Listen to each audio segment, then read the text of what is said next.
Hello students, welcome to Rishan Sarutech. I am Ashish Singh, your science teacher, and we are going to study about the sixth part of your first biology chapter, which name is life processes or just life process.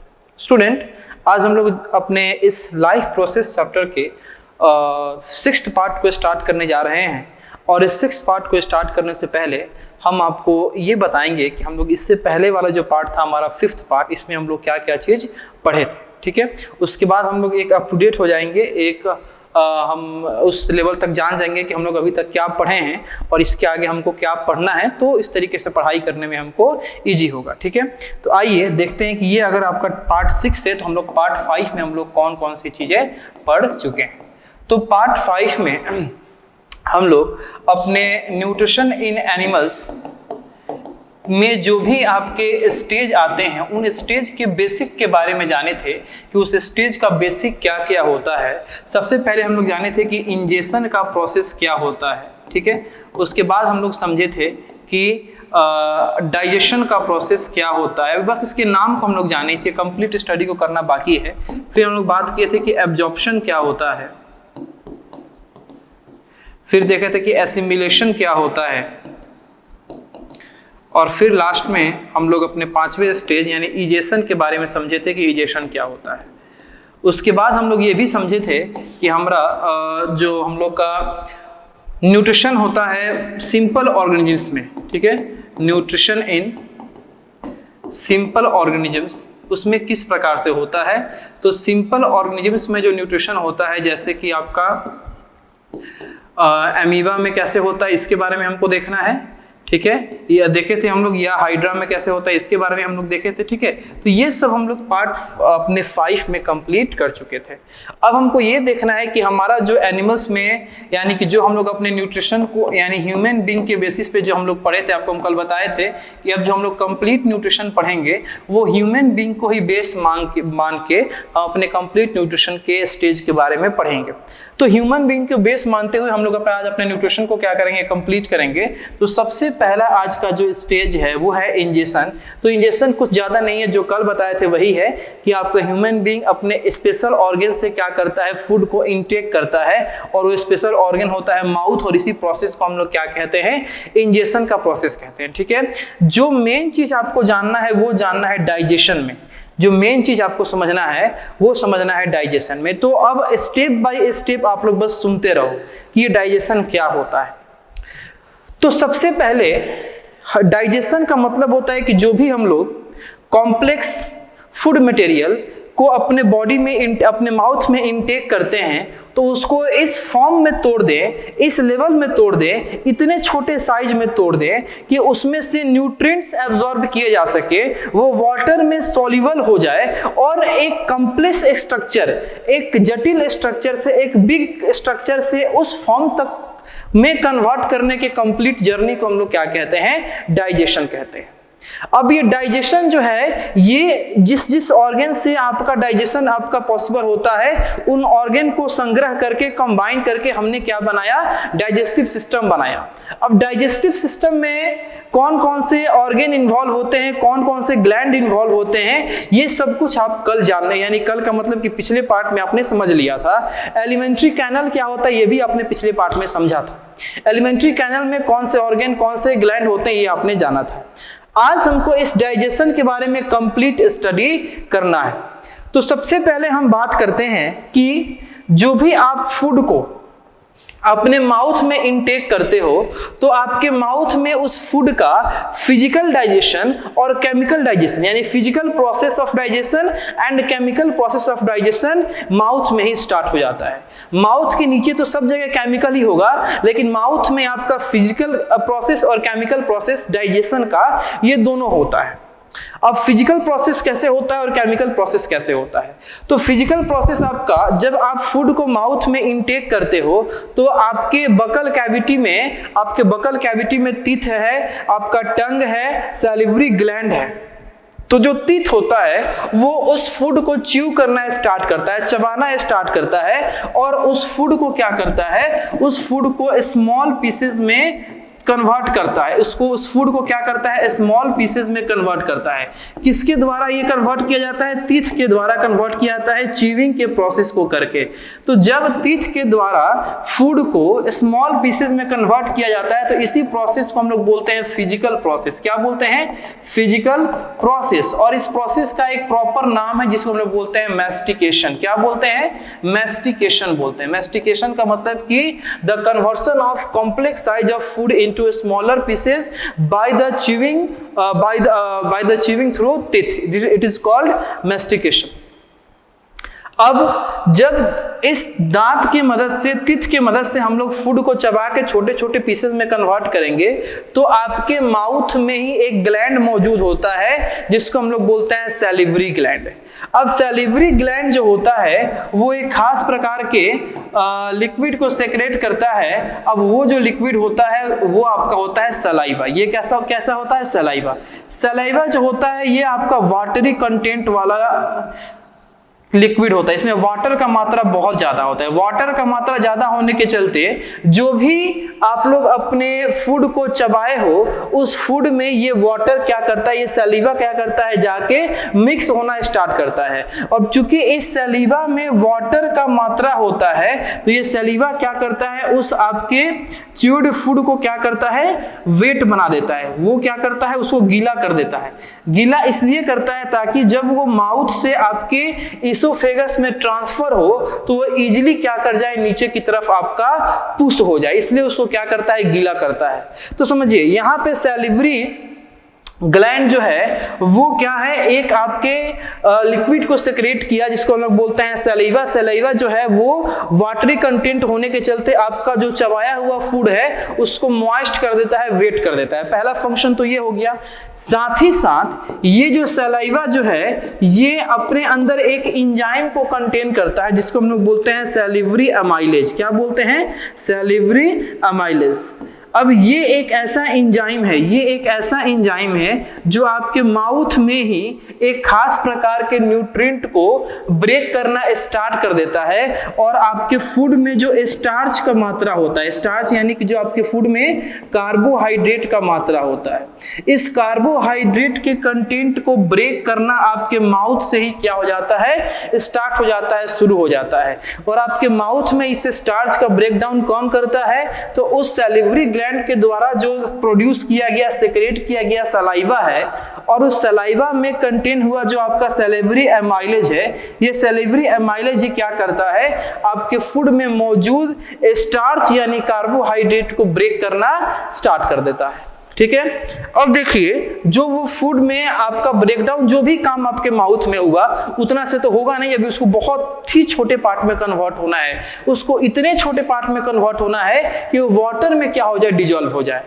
तो उसके लिए हाँ, तो ये जो चबाने वाला काम था ये फिजिकल प्रोसेस था। और यहाँ पे जो सैलिवरी एमाइलेज के द्वारा फूड में मौजूद स्टार्च का जो ब्रेकडाउन हो रहा है, ये कौन सा प्रोसेस होगा, ये केमिकल प्रोसेस होगा। ये कौन सा प्रोसेस होगा, ये केमिकल प्रोसेस होगा।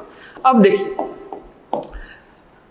अब वो फूड जो है वो आपके माउथ से आपके फूड पाइप के रास्ते स्टमक में आएगा। अब ये जो आपके बकल कैविटी के नीचे से, बकल कैविटी जहां एंड हो रहा है, ठीक है, उसको हम फेरिंग्स एक जंक्शन है। इस बकल कैविटी जहां खत्म हो रहा है वहां से एक पाइप नीचे की तरफ गुजरा है, जो पाइप आपके स्टमक में आके क्या हो रहा है, ओपन हो रहा है। तो ये फेरिंग से होते हुए ये पाइप आ रहा है और इस पाइप को हम लोग बोलेंगे इसोफेगस, जिसको हम लोग फूड पाइप के नाम से जानेंगे। अब ये फूड पाइप या इसोफेगस यहां देख सकते हैं आप लोग, ये रहा आपका फूड पाइप या इसोफेगस। तो अब इस फूड पाइप में या इस इसोफेगस में एक आपका मूवमेंट होता है। कैसा मूवमेंट होता है कि जो ये इसोफेगस का आपका वॉल्स हैं, ये वॉल्स जो हैं ये कंट्रैक्ट करते रहते हैं और रिलैक्स करते रहते हैं, यानी कि कंट्रैक्शन और रिलैक्सेशन का मूवमेंट होता है। कंट्रैक्शन और रिलैक्सेशन का मूवमेंट होता है। अब ये जो कंट्रैक्शन और रिलैक्सेशन का मूवमेंट होता है फूड पाइप में, इसोफेगस में, इसके हेल्प से वो फूड जो है वो आपके माउथ से चल के आपके स्टमक में बहुत ही इजीली क्या होता है, पुश कर दिया जाता है। और ये जो कंट्रैक्शन और रिलैक्सेशन का मूवमेंट है, इसी मूवमेंट को हम लोग बोलते हैं पेरिस्टाल्टिक मूवमेंट, क्या बोलेंगे इसको हम लोग? पेरिस्टाल्टिक मूवमेंट के नाम से जानेंगे। Contraction and relaxation of the walls of oesophagus which helps the food to push down into the stomach is called peristaltic movement. ठीक है, अब समझिए, ये आपके इसोफेगस का भी जो बात है ये आपको समझ में आया। अब सीधे हम लोग बढ़ते हैं कि वो फूड जो है वो थोड़ा मोड़ा जो भी डाइजेस्ट हुआ है वो अब कहाँ पहुंचा। ये एक ऑर्गन है जो जे शेप ऑर्गन बोलेंगे, इसको हम लोग क्या बोलेंगे? जे शेप्ड ऑर्गन बोलेंगे, जो हमारे एब्डोमेन में निचले हिस्से में पाया जाता है, और इस जे शेप्ड ऑर्गन का नाम होता है स्टमक। इसको हम लोग क्या बोलते हैं? स्टमक बोलते हैं। अब जब इस इसोफेगस या फूड पाइप के रास्ते जो फूड है स्टमक में जब पहुंचेगा तो वो 3 से 4 घंटे तक इस स्टमक के अंदर रहेगा और वहां पे उसका कंटिन्यू उस फूड का जो ब्रेकडाउन है वो होते रहेगा।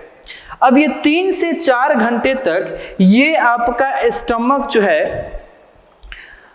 किस प्रकार से खाने को ब्रेक डाउन करता है, तो अब इसके बारे में समझते हैं। ये स्टमक के जो वॉल्स होते हैं, ठीक है, ये जो आपका स्टमक का वॉल्स होता है, इंटरनल वॉल्स, इसके अंदर 3 आपके ग्लैंड मौजूद होते हैं। इस स्टमक के अंदर, स्टमक के वॉल्स के अंदर 3 तरह के ग्लैंड्स क्या होते हैं? मौजूद होते हैं।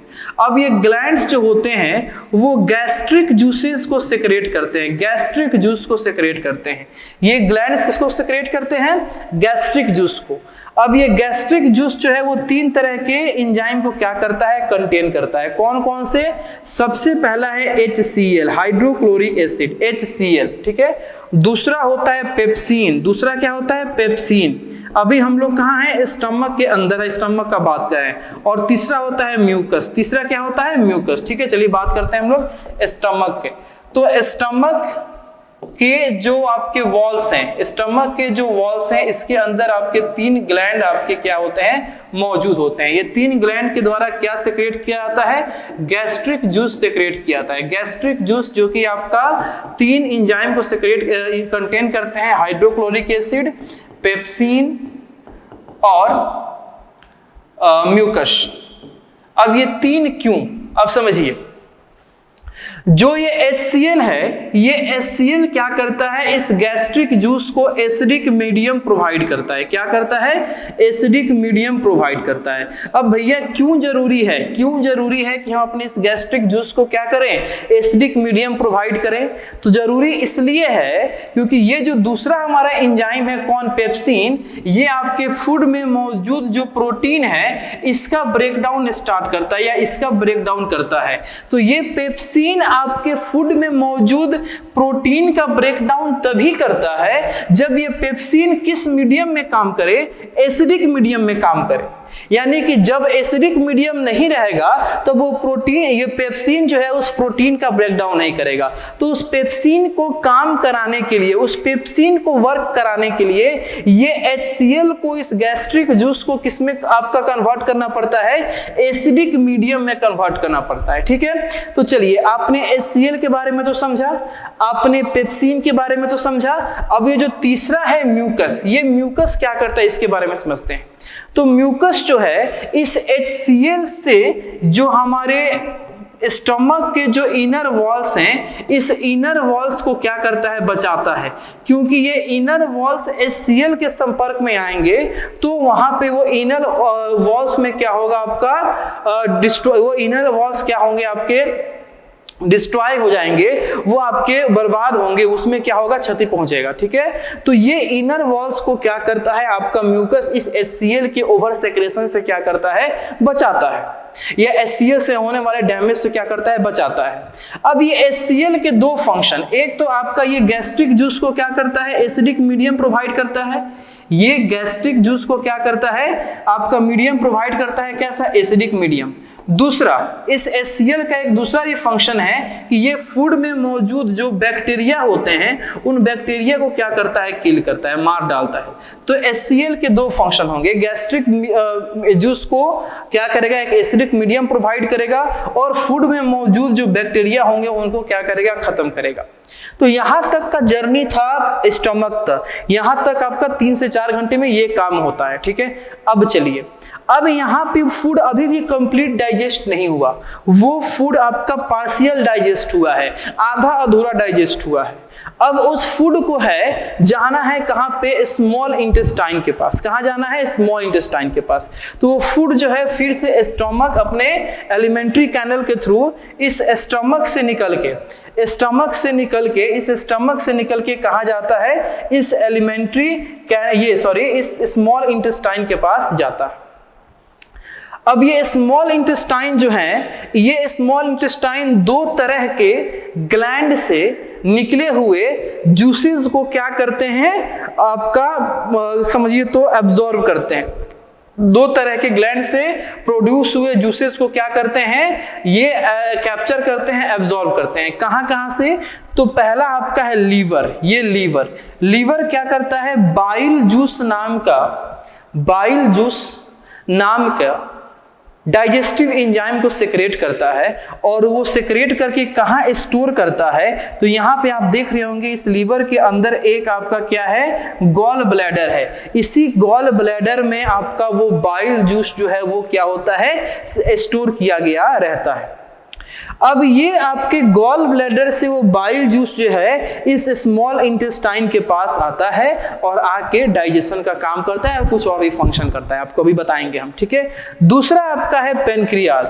ये देखिए स्टमक के पैरेलली जस्ट नीचे आपको ये ग्रीन कलर का ये जो आपको दिखाई दे रहा है ग्लैंड, ये है पेनक्रियाज। ये पेनक्रियाज भी क्या करता है, अपने अंदर से पेनक्रियाटिक जूसेस को जो कि आपका एक डाइजेस्टिव जूस से एंजाइम है, उसको इस स्मॉल इंटेस्टाइन के पास भेजता है डाइजेशन को कंप्लीट करने के लिए। स्मॉल इंटेस्टाइन आपका एक ऐसा एलिमेंट्री कैनल का ऑर्गन है कि जिसके पास अपने तो डाइजेस्टिव जूस है ही हैं, जो अपने वॉल से तो इंटेस्टिनल जूस को सिक्रेट करते हैं, साथ ही साथ 2 अलग अलग जगह से भी इंटेस्टिनल जूस को लेते हैं अपने अंदर डाइजेशन को क्या करने के लिए, फूड के डाइजेशन को कंप्लीट करने के लिए, ठीक है। तो समझिए, तो ये जो आपका स्मॉल इंटेस्टाइन है, लीवर से गॉल ब्लैडर में स्टोर हुए बाइल जूस को लिया और पेनक्रियाज से पेनक्रियाटिक जूस को लिया। अब क्यों लिया, कब लिया, कैसे लिया, पहले कौन लिया, बाद में कौन आया, इसके बारे में समझते हैं।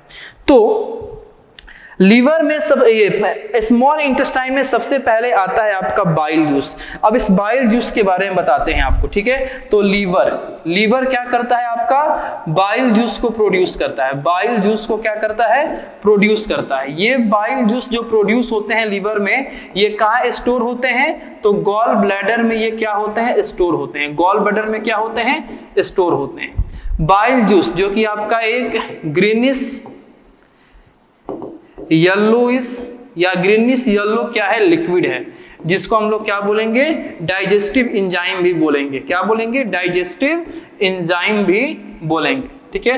अब ये बाइल जूस जो है वो आपका कैसा होता है, नेचर में अल्कलाइन नेचर का होता है। अल्कलाइन नेचर का मतलब कि ये बेसिक नेचर का होता है, ये सॉल्टी नेचर का होता है, सॉल्टी नेचर का होता है। अब बेसिक नेचर या सॉल्टी नेचर का होने के चलते ये किस तरह के न्यूट्रिएंट को क्या करता है, डाइजेस्ट करता है, तो ये फैट्स को क्या करता है, डाइजेस्ट करता है। ये किसको डाइजेस्ट करता है, फैट्स को डाइजेस्ट करता है। तो एक तो फंक्शन आपको मिल गया कि ये लीवर से जो आपका बाइल जूस निकलेगा वो स्मॉल इंटेस्टाइन में आएगा और स्मॉल इंटेस्टाइन में जो मौजूद आपके फूड में फैट्स होंगे उनका डाइजेशन करेगा ये बाइल जूस। लेकिन बाइल जूस जो कि आपका खुद किस नेचर का है, अल्कलाइन नेचर का है। अल्कलाइन नेचर का होने के चलते जब वो स्मॉल इंटेस्टाइन में आएगा, मान लीजिए कि ये लीवर हो गया, ठीक है, ये स्टमक हो गया और ये आपका स्मॉल इंटेस्टाइन हो गया, ठीक है। यहां से कौन आ रहा है, आपका बाइल जूस आ रहा है, जो कि कैसा है, अल्कलाइन नेचर का है, बेसिक नेचर का है। यहां से कौन आया था, आपका पार्शियल डाइजेस्टेड फूड आया था, पार्शियल डाइजेस्टेड फूड आया था, ठीक है। अभी अभी कुछ देर पहले आया था, जो कि किस नेचर का था, एसिडिक नेचर का था। अब ये जो बाइल जूस होगा अपने अल्कलाइन नेचर के चलते पहले तो इस डाइजेस्टेड फूड को, जो आपका स्टमक से डाइजेस्ट होके आया है, उसके एसिडिक बिहेवियर को खत्म करेगा, उसके एसिडिक बिहेवियर को न्यूट्रलाइज करेगा। और इसलिए न्यूट्रलाइज करेगा क्योंकि अभी तीसरा एक जगह से आना बाकी है और वो है पेनक्रियाज। यहां से जो आपका पेनक्रियाटिक जूस आएगा, ये तभी पेनक्रियाटिक जूस काम करेगा जब वो आपका फूड कैसा हो, एसिडिक मीडियम में ना हो, वो फूड आपका एसिडिक मटेरियल में, एसिडिक मीडियम में ना हो। तो इस पेनक्रियाटिक जूस को अच्छे से काम कराने के लिए पहले बाइल जूस आएगा, और बाइल जूस फैट को तो डाइजेस्ट करेगा ही साथ ही स्टमक से आए हुए फूड के एसिडिक बिहेवियर को नॉर्मलाइज करेगा, उसको न्यूट्रल करेगा, उसको क्या करेगा, खत्म करेगा, ताकि पेनक्रियाज से पेनक्रियाटिक जूस आए तो वो क्या कर सके, डाइजेशन कर सके। अब चलिए अब हम बात करते हैं पेनक्रियाज। अब पेनक्रियाज जो है ये क्या करेगा, पेनक्रियाटिक जूस को सेक्रेट करेगा, पेनक्रियाटिक जूस को सेक्रेट करेगा। पेनक्रियाटिक जूस यानी कि जिसके अंदर 3 तरह के एंजाइम आपके कंटेन होंगे। सबसे पहला आपका होता है पेनक्रियाटिक एमाइलेज। सबसे पहला क्या होता है, पेनक्रियाटिक एमाइलेज। दूसरा होता है एमाइलेज ट्रिप्सिन, ठीक है। और तीसरा होता है आपका लिपेज, इसको लाइपेज भी बहुत लोग कहते हैं, लिपेज या लाइपेज बहुत लोग इसको कहते हैं। अब देखिए जो आपका पेनक्रियाटिक एमाइलेज है, ये पेनक्रियाटिक एमाइलेज जो आपके फूड में बचे हुए स्टार्च हैं, जो आपके फूड में बचे हुए स्टार्च हैं या कार्बोहाइड्रेट है, उनका ब्रेक डाउन करेगा। ये पेनक्रियाटिक एमाइलेज किसका ब्रेक डाउन करेगा, तो जो आपके फूड में मौजूद या बचे हुए स्टार्च या कार्बोहाइड्रेट हैं उनका ब्रेक डाउन करेगा। जो ये एमाइलेज ट्रिप्सिन है, ये आपके फूड में मौजूद जो प्रोटीन है, इस प्रोटीन का ब्रेक डाउन करेगा। किसका ब्रेक डाउन करेगा, इस प्रोटीन का ब्रेक डाउन करेगा। और जो आपका लिपेज है, ये लिपेज आपके फूड में मौजूद जो फैट्स हैं, इस फैट्स का ब्रेक डाउन करेगा, इस फैट्स का ब्रेक डाउन करेगा। तो इस तरीके से ये पेनक्रियाटिक जूस जो है वो अपने साथ ये 3 तरह के एंजाइम को जो लेके आया था, pancreatic amylase, amylase trypsin and lipase, ये 3 तरह के जूस जो है वो अलग अलग खास प्रकार के न्यूट्रिएंट को ब्रेक करने में इन्वॉल्व हो जाते हैं। तो जब आपका लीवर से आया हुआ बाइल जूस भी अपना काम कर लेता है, जब पेनक्रियाज से आया हुआ पेनक्रियाटिक जूस भी अपना काम कर लेता है, उसके बाद से निकलता है हमारे स्मॉल इंटेस्टाइन में ही जो आपका जूस होता है। स्मॉल इंटेस्टाइन में, स्मॉल इंटेस्टाइन के वॉल्स में जो इंटेस्टिनल जूस होता है, जो इंटेस्टिनल जूस होता है, ये अपना काम करते हैं। ये इंटेस्टिनल जूस क्या करते हैं, अब लास्ट में आके कंप्लीट डाइजेशन यही करते हैं, यही आपका क्या करते हैं, कंप्लीट डाइजेशन करते हैं। और कंप्लीट डाइजेशन जो करते हैं तो किसमें करते हैं, तो जो आपके फूड में मौजूद स्टार्च था, ठीक है, जो आपके फूड में मौजूद स्टार्च यानी कि कार्बोहाइड्रेट था, कार्बोहाइड्रेट, इसको कन्वर्ट कर देते हैं किसमें, ग्लूकोज में। किसमें कन्वर्ट करेंगे, ग्लूकोज में, ठीक है। ध्यान से देखिएगा, जो आपके फूड में मौजूद प्रोटीन था, ठीक है, प्रोटीन, इसको कन्वर्ट करते हैं किसमें, एमिनो एसिड में। और जो फैट्स था, फैट्स, इस फैट्स को कन्वर्ट करते हैं किसमें, फैटी एसिड में, फैटी एसिड या और ग्लिसरॉल में। किसमें, ग्लिसरॉल में। तो फाइनल जो आपका डाइजेशन होने के बाद, जो कंप्लीट डाइजेशन हो गया, तो फाइनल जो आपका फूड है वो किसमें कन्वर्ट हुआ, glucose, amino acid, fatty acid और ग्लिसरॉल। और ये चारों आपका जो सब्सटेंस हैं वो वाटर सॉल्युबल क्या होते हैं, सब्सटेंस होते हैं। इतने छोटे हैं तो होते हैं कि वाटर में क्या हो जाएंगे, सॉल्युबल हो जाएंगे। और वाटर क्या करेगा, इनको अपने में वाटर के साथ डिजॉल्व होके क्या हो जाएंगे, हमारे वॉल्स के, ये हमारे इंटेस्टाइन के, स्मॉल इंटेस्टाइन के वॉल्स में जो विल्ली प्रेजेंट होता है उसमें एब्जॉर्ब हो जाएंगे। और वो विल्ली जो है उनको कहां तक पहुंचा देगा, हमारे बॉडी के डिफरेंट पार्ट्स तक, डिफरेंट सेल्स तक पहुंचा देगा। तो ये था यहाँ पे कंप्लीट डाइजेशन। यहाँ पे लास्ट में आके क्या हुआ, हमारा कंप्लीट डाइजेशन हुआ, ठीक है। तो चलिए, ये सारे थ्योरी को तो आपने कंसेप्ट को समझा, थोड़ा सा इस डायग्राम पे हम फोकस करते हैं। इस डायग्राम को आपको समझाते हैं कि ये डायग्राम जो है वो क्या है, जो आपको बताए हैं।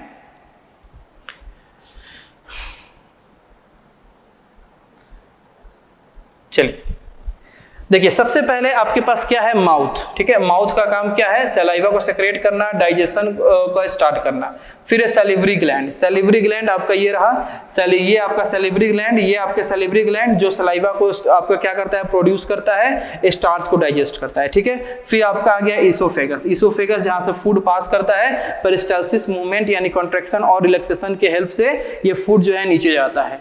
नीचे आपका ईसोफेगस के रास्ते फिर आपका फूड कहाँ आएगा, स्टमक में। स्टमक उस फूड को क्या करेगा, होल्ड करेगा, और इसमें जो आपके ग्लैंड मौजूद है वो ग्लैंड क्या करेंगे, जूसेस को सेक्रेट करेंगे, पेप्सिन को सेक्रेट करेंगे, एचसीएल को सेक्रेट करेंगे, म्यूकस को सेक्रेट करेंगे, जो अपना अपना फंक्शन यहाँ पे दिखाएगा। फिर ये आपका फूड जो है ये स्टमक से चल के कहाँ आएगा, स्मॉल इंटेस्टाइन में, जहाँ से दो अलग अलग जगह से क्या आएंगे, जूसेस आएंगे। पहला आपका पेनक्रियाज और दूसरा आपका लीवर, ठीक है। अब इससे जो जूसेज आते हैं लीवर से, बाइल जूस, उसका फंक्शन क्या है उसके बारे में आपने समझ लिया।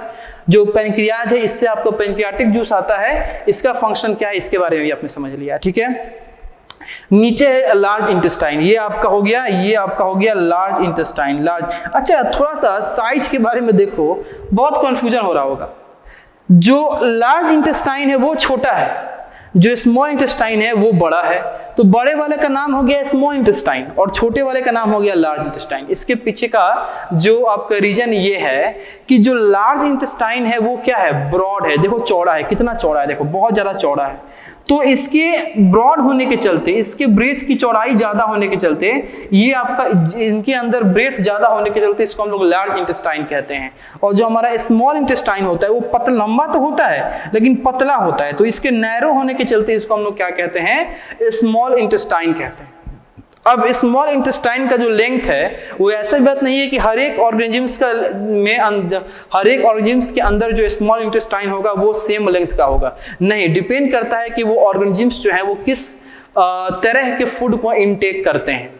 जैसे मान लीजिए कि हम लोग हर्बीवोरस एनिमल का बात करें, जैसे काऊ हो गए, बुफेलो हो गए, गोट हो गए, रैबिट हो गए। तो ये जो हर्बीवोरस एनिमल है जो घास खाते हैं, घास यानी कि ये कार्बोहाइड्रेट के किस फॉर्म को इनटेक करते हैं, तो सेलुलोज को इनटेक करते हैं। और सेलुलोज को डाइजेस्ट कर पाना बहुत मुश्किल होता है। तो सेलुलोज जैसे कॉम्प्लेक्स फॉर्म ऑफ कार्बोहाइड्रेट को डाइजेस्ट करने के लिए इनका जो स्मॉल इंटेस्टाइन होता है वो लंबा होता है, बड़ा बड़ा होता है। किसके कंपेयर में, कार्निवोरस एनिमल्स के कंपेयर में। कार्निवोरस एनिमल्स मीट खाते हैं, फ्लेश खाते हैं, और मीट और फ्लेश को पचाना, डाइजेस्ट करना आसान होता है किसके कंपेयर में, उस सेलुलोज या घास को पचाने के कंपेयर में। तो जो मीट खाते हैं, फ्लेश खाते हैं, जो कार्निवोरस एनिमल होते हैं, उनका जो स्मॉल इंटेस्टाइन का जो लेंथ होता है वो कम होता है, और हर्बीवोरस वाले का स्मॉल इंटेस्टाइन का जो लेंथ होता है वो आपका ज्यादा होता है, लंबा होता है, बड़ा होता है, ठीक है। चलिए, तो ये आपका स्मॉल इंटेस्टाइन। तो स्मॉल इंटेस्टाइन में जब खाना डाइजेस्ट हो जाएगा तो कुछ खाना आपके अनडाइजेस्टेड फॉर्म में बच जाते हैं, वो आपके एब्जॉर्ब नहीं होते हैं, तो फिर वो कहाँ चले जाते हैं, लार्ज इंटेस्टाइन में चले जाते हैं। और लार्ज इंटेस्टाइन में उसको फेसेस के फॉर्म में, स्टूल्स के फॉर्म में कन्वर्ट करके आपके बॉडी से बाहर निकाल दिया जाता है, ठीक है। अब इधर आते हैं, यहाँ पे आपको दिखाया गया है कि ये आपका अपेंडिक्स है, जिसका कोई काम नहीं होता है आपके बॉडी में, ये अपेंडिक्स है। अब देखिए, ये जो आपके डॉट डॉट हैं, ये जो डॉट डॉट आपको दिखाए गए हैं, ये होते हैं बैक्टीरिया, जिनका काम है live in intestines, make vitamin used by human body. जो ह्यूमन बॉडी के द्वारा जो विटामिन से इनका फॉर्मेशन करना होता है, ठीक है। तीसरा होता है वेंस। आपको वेंस ज्यादा दिखाई दे रहा होगा, एक तो दिखाई दे नहीं रहा होगा, हाँ देखिए यहाँ पे अब दिखाई दे रहा है, ये भी वेंस है, ये भी वेंस है। बहुत ज्यादा ये वेंस होते हैं, बहुत कैपिलरीज, वेंस, आर्टरीज हमारे पूरे बॉडी में फैले हुए हैं, क्योंकि ये ट्रांसपोर्ट, इनको एक जगह से दूसरी जगह तक क्या करना है, ट्रांसपोर्ट करना है, ठीक है। कि drain intestinal tract carrying digestive food into portal vein, ये आपका क्या करता है, पोर्टल वेन में क्या करता है, ये फूड को क्या करता है, कैरी करता है, ठीक है। फिर यहाँ पे आपके पोर्टल वेन है, ये आपका ड्यूओडेनम है, ठीक है। ये गॉल ब्लैडर, ये लीवर, ठीक है। ये आपका हेपेटिक वेन हो गया, ये ट्रैकिया हो गया, जिसको हम लोग विंड पाइप के नाम से जानेंगे। जब हम रेस्पिरेटरी सिस्टम पढ़ेंगे उस वक्त इस ट्रैकिया के बारे में पढ़ेंगे, ठीक है। ये आपका एपिग्लोटिस हो गया, जिसको आपका इस एपिग्लोटिस का काम जो होता है वो ये होता है कि स्वेलिंग के वक्त, जो आप स्वेलिंग करते हैं तो स्वेलिंग के वक्त ये आपके विंड पाइप को क्या करता है, क्लोज करता है। विंड पाइप को क्या करता है, क्लोज करता है, ठीक है। तो चलिए, तो इस तरीके से ये आपका क्या था, डाइजेशन था, ये आपका डाइजेस्टिव सिस्टम था। यहाँ पे एक पिक्चर आपको दिखाएं, ये आपका पिक्चर है विंड पाइप, ये फूड पाइप का। देखो ये आपका जो पिक्चर है ये है आपके फूड पाइप का, अंदर से कितना नैरो होता है। अब इधर से खाना को पास करके नीचे स्टमक में जाना होता है, इसीलिए कहा जाता है कि अपने खाना को चबा चबा के छोटे छोटे साइज में कन्वर्ट करके तब खाओ। जितना छोटे साइज में तुम चबा के कन्वर्ट कर दोगे उतना आसानी से वो खाना जो है इस फूड पाइप या इसोफेगस के रास्ते वो क्या होगा, नीचे की तरफ क्या करेगा, पास करेगा, ठीक है। इसीलिए खाना को अच्छे से चबा के हमारे स्टमक में ले जाना होता है।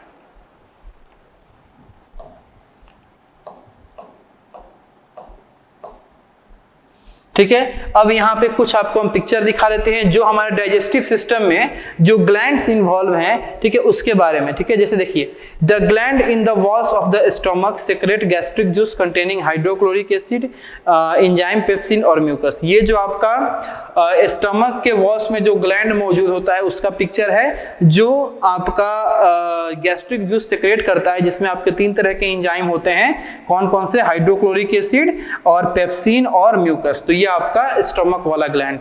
ये आपका लीवर है, लीवर जो कि आपका क्या करता है, बाइल जूस को सेक्रेट करता है, और ये बाइल जूस आपके गॉल ब्लैडर में क्या होते हैं, स्टोर होते हैं, ठीक है। ये आपका पेनक्रियाज है जो पेनक्रियाटिक जूस को क्या करता है, सेक्रेट करता है। कहाँ सेक्रेट करता है, स्मॉल इंटेस्टाइन में, जो 3 तरह के डाइजेस्टिव एंजाइम को कंटेन करते हैं। कौन कौन से, पैनक्रियाटिक, एमाइलेज, ट्रिप्सिन और लिपेज। इन तीनों का फंक्शन क्या होता है, ये किस तरह के फूड को डाइजेस्ट करते हैं, ये भी आपको हम बता चुके हैं, ठीक है। चलिए, अब डाइजेशन को अच्छे से समझने के बाद हम लोग आते हैं कहाँ पे, अपने एब्जॉर्प्शन पे।